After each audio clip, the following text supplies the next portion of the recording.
At this point, you've completed Introduction to Knowledge Management and File Naming modules. You're currently on the Using Servers module where we'll talk about file organization.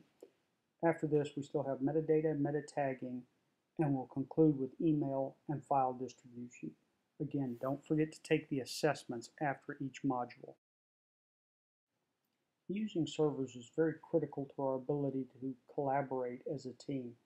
Using one simple example, we'll look at current retail software called AppMaster in this example.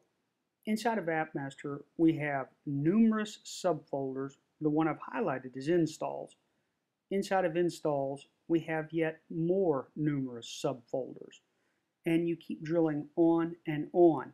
And so if you're trying to install software, you don't really know how to get where you want to go. It's really complicated. It's a little ambiguous. There's a lot of implied knowledge with this.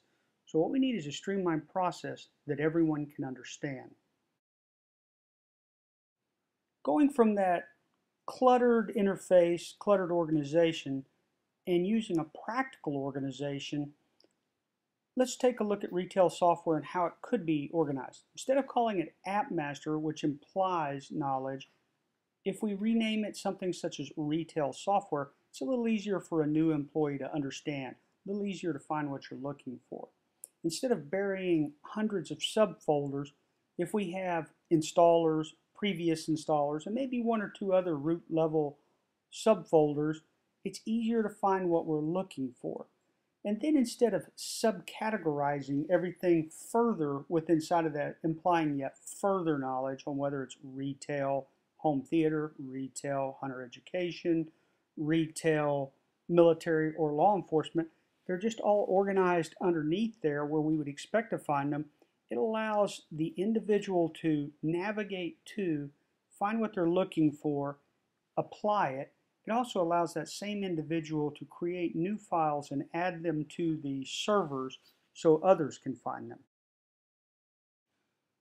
Going forward, there's still quite a bit to know about using the servers, organizing the servers, and participating in a served environment.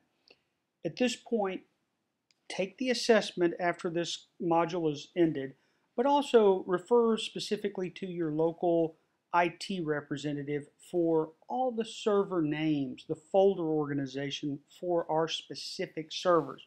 That way you'll know how it's organized. If you have recommendations, by all means submit them. If you think something is misorganized, it's very likely that others think it's misorganized. At this point, you should be able to conclude this module, take the assessment, and move on to metadata and meta tag.